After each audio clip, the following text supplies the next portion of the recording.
নমস্কার মিত্রগণ, আজকে আলোচনা করতে চলছি সবচেয়ে গুরুত্বপূর্ণ বিষয়, মানুষের মৃত্যুর পর আত্মার সাথে কি কি ঘটে।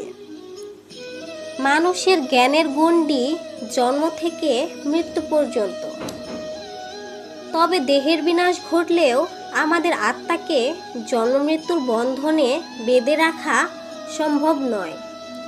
জন্মের আগে বা মৃত্যুর পরেও আত্মার সাথে এমন কিছু ঘটনা ঘটে যা আমরা সচরাচর জানতে পারি না। তবে মৃত্যুর পর আত্মার সাথে আসলে কি ঘটে তা বিস্তারিতভাবে বর্ণনা করা হয়েছে গরুড় পুরাণে, এবং মৃত্যুর পরবর্তী সেই 47 দিনের কাহিনী জানতে আপনাদের সবাইকে স্বাগতম। আপনারা জানেন, গরুড় পুরাণে অধিষ্ঠাতা দেবতা হচ্ছেন স্বয়ং শ্রী হরি বিষ্ণু। তো একদা শ্রী হরির বাহন গরুড় তাকে প্রশ্ন করেছিলেন, হে প্রভু, মৃত্যুর পর নরকে গমন পর্যন্ত সময়ের মধ্যে আত্মার সাথে আসলে কি ঘটে, এ বিষয়ে আপনার কাছ থেকে বিস্তারিত জানতে চাই।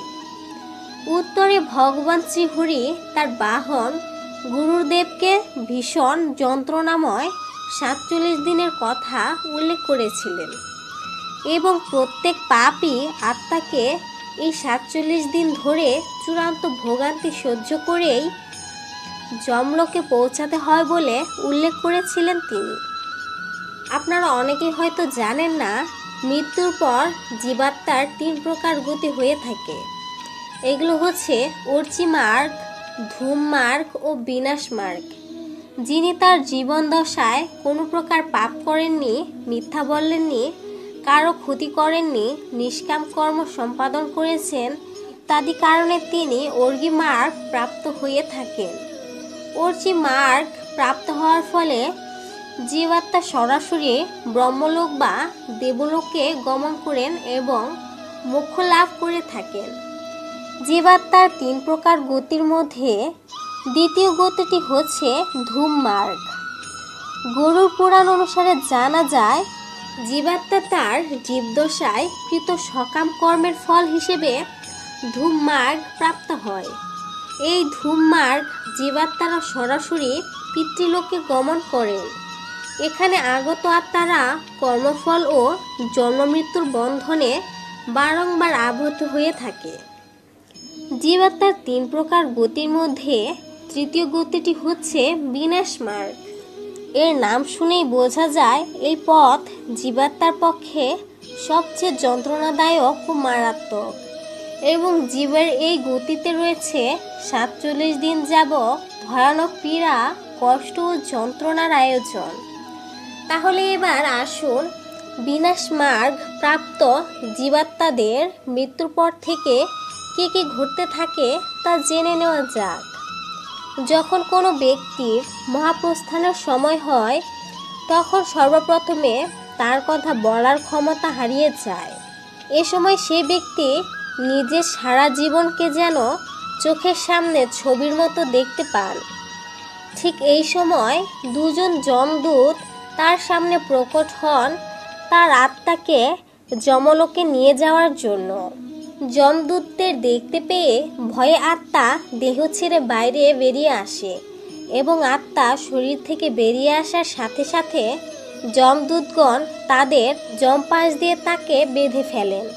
তবে তৎক্ষণাৎ তাকে যমলোকে নিয়ে যাওয়া হয় না, বরং পরবর্তী 13 দিন সদ্যমৃত আত্মাকে তার পরিবার পরিজনের সাথে বসবাস করার অনুমতি দেওয়া হয়। এই 13 দিন ধরে আত্মা তার নিজের পরলৌকিক ক্রিয়াকর্ম তথা অন্ত্যেষ্টিক্রিয়া, ক্ষৌরকর্ম, শ্রাদ্ধকর্ম, পিণ্ডদান, ব্রাহ্মণ ভোজন ইত্যাদি অনুষ্ঠান নিজ চোখে অবলোকন করে থাকে, এবং এ সকল ক্রিয়াকলাপ সমাপন হলে শুরু হয় আত্মার যমলোকে যাত্রা। আপনারা অনেকেই কথাচ্ছলে বৈতরণী নদীর নাম শুনে থাকবেন। এই পর্যায়ে আত্মাকে সেই বৈতরণী নদী পার হতে হয়। তবে এই নদী আমাদের পার্থিব নদীর মতো টলমলে স্বচ্ছ জলে পরিপূর্ণ নয়, বরং রক্তিম বর্ণের এই নদী দেবী গঙ্গার এক ভয়ানক রূপ। এই নদীতে জলের পরিবর্তে রয়েছে উত্তপ্ত লাভা, নোংরা রক্ত, পুজ, উটকো দুর্গন্ধ এবং বিভীষিকাময় লাল তরল।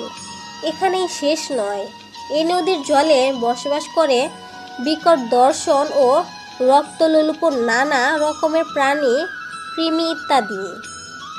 এই বিভীষিকাময় নদীর উপর দিয়ে যমদূতগণ টেনে টেনে নিয়ে যেতে থাকেন সদ্য মৃত জীবাত্মাকে। সে সময় আত্মা অনুভব করে সে তীব্র জ্বালায় জ্বলে পুড়ে যাচ্ছে। কেউ তার শরীরকে চিরে ফেলছে, কোনো ভয়ানক প্রাণী তাকে কামড়ে ছিন্ন ভিন্ন করে ফেলছে, কেউ বা তার শরীরকে ক্ষতবিক্ষত করছে। তার শরীরে ঢুকে যাচ্ছে রক্ত, পুজ, কৃমিযুক্ত লাল জল ইত্যাদি। আর 47 দিন যাবৎ এই ভয়ানক যন্ত্রণা সহ্য করে থাকে পাপাত্মা এবং 47 দিনের এই সফর শেষ করে জীবাত্মা পৌঁছে যায় যমলোক। তবে সেই জীবাত্মা যদি তার জীবদশায় ন্যূনতম পূর্ণ করে থাকে, তাহলে তাকে এত কষ্ট করে এই বৈতরণী নদী পার হতে হয় না, বরং একটি গাভীর লেজ ধরে তিনি অনায়াসে বৈতরণী পার হতে পারেন। আজকের আলোচনা এই পর্যন্ত। ভিডিওটি কেমন লাগলো তা কমেন্ট বক্সে জানিয়ে আপনার মতামত দিন। সকলে ভালো থাকবেন। ধন্যবাদ বন্ধুরা।